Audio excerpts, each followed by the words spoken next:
welcome back to the Astro Experience. Okay, here we go with Pisces moons.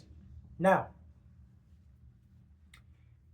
Pisces, when you talk about Pisces, it's made up of the 12th house. The 12th house rules Pisces. Jupiter rules Pisces. Neptune rules Pisces. Mercury is debilitated in Pisces. And then Pisces is a mutable water sign, okay? So let me break all of these down. Neptune is about spirituality. It's about creativity. It's about illusions. Neptune represents the higher vibration of Venus. So Neptune naturally has a lot of Venusian qualities, okay? It's also ruled by Jupiter, okay? Jupiter also rules Pisces. Jupiter is about philosophy. It's about spirituality. It's about religion, long distance travel, philosophy, luck, optimism, faith, things like that, okay? And then the 12th house is about dreams also. It's about the collective unconscious. It's about the end of karmic cycles. It's about dissolving your being, dissolving boundaries between your sense of self. And then Mercury is debilitated within Pisces, which basically means that Pisces have a hard time implementing mercurial traits, which is thinking, communication, analyzing, and connecting the dots between things, okay? And then Pisces is a mutable water sign. Being mutable is about being relatable, it's about being adaptable, and it's about being changeable.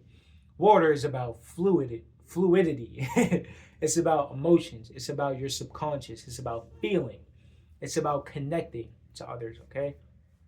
Now, when you bring all of these elements together and you get Pisces, okay? Pisces moon specifically.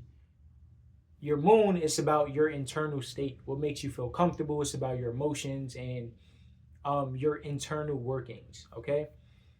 Now, when you bring Pisces to your moon, it may be hard to think about ideas.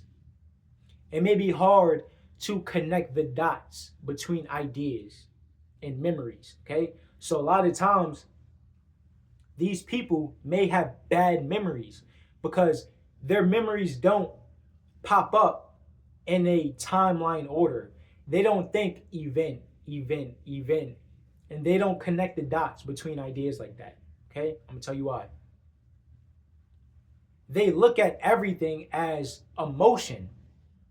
So they look at everything as one big emotion, and emotions are fluid. They can get stagnant, but emotions are fluid, okay? They think, okay, this was this experience. How did it make me feel? They don't think about the logical details behind a situation like that. They think in emotions. They may not even think. not in a fucking fucked up way, but they internally process through emotions. They may not have thoughts like that. And when they do, their thoughts are usually charged with emotion, okay? Now, that is a strength and a weakness, okay? I should have grabbed some fucking water before I started this video. But yeah, let me start out with this, right? The moon also represents the maternal figure that helped raise you for the majority of your life, of course, but specifically for the first 7 years of your life, okay? Now, we also understand that the first 7 years of your life programmed you to think and feel certain ways that you carry with you through the rest of your life. Now, what does that mean, right? Your relationship that you had to your mother was very Pisces-like. So, you may not even know how you felt about your relationship with your mother figure. it may be very blurry. Whenever you think about how you were raised or how the relationship between you and your mother was, it may you may draw a blank or you may just feel a certain way. It can be hard to think about things like that. Okay? Um Pisces also deals with escapism and addictions. Okay? So there also may have been a period in time where your mother was addicted to certain substances. Okay? This is not medical advice or anything like that. This is strictly interpretational astrology, bro. I'm not a doctor. I don't predict shit. But I can tell you like the probabilities between certain events. The probability that your mother was addicted to a substance is a lot higher, okay? Specifically alcohol, because Pisces is a water sign, okay? Specifically alcohol. Now, you may have had an alcoholic mother growing up or not, but what I can tell you is that the relationship with you and your mom was very Neptunian. So, on a positive end, she could have gave you a lot of spiritual advice. Even if she wasn't spiritual or religious, the perspectives that she gave you was very spiritual in nature. Like your mom had a lot of wisdom to give you. If she didn't give it to you directly, then it was through experience or opposition. The experiences that you had with your mother give you a lot of spiritual perspectives that you use to go throughout life with, okay? More than other people, okay? Because it's like that for everybody. But with Pisces moon specifically, the relationship with their mother, there was a lot of blurred lines, okay? So you may have even looked at your mother as a friend at certain points in time. You may not even looked at your mother as a mother. She might have been more like a friend, honestly.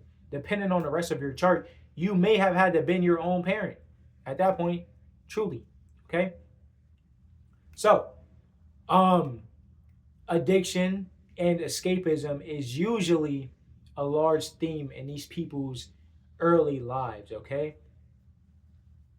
So, growing up into adolescence, these people naturally feel very deeply about substances, whether it's good or bad, positive or negative. And then their relationship towards substances is usually very deep, okay? Now, not even just addictions, but when it comes to things that you can use to escape, like creativity, okay? Because it's twofold. When you're trying to escape and when you're trying to use something as catharsis, you may go towards substances and self-destruction, or you may go toward emotional alchemy when it comes to creating things, okay? So, this is where these people learn how to use their emotional energy to create art. This is exactly why people with a lot of Pisces energy are artists, okay? They channel emotional energy a lot. And then with the 12th house ruling Pisces, it's about the collective unconscious. So these people are naturally emotionally sponges. These are the type of people who can walk in a room and feel exactly how everybody in that room feels. But you may not know that's what's going on growing up.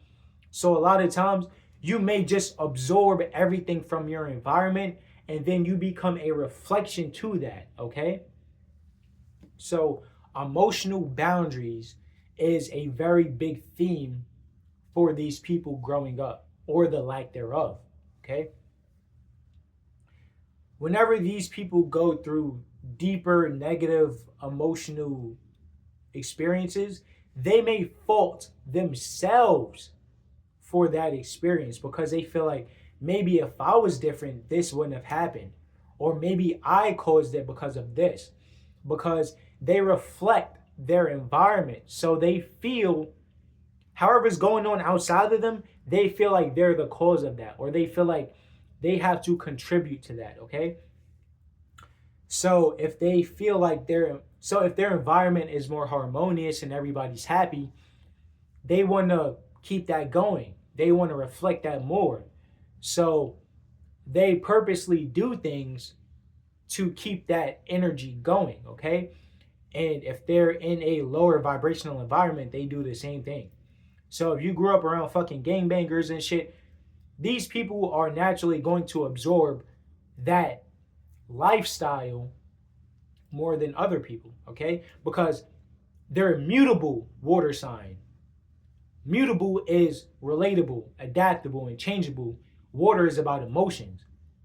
If you're super open and if you're super receptive to the emotions around you, you take that energy on as your own, okay?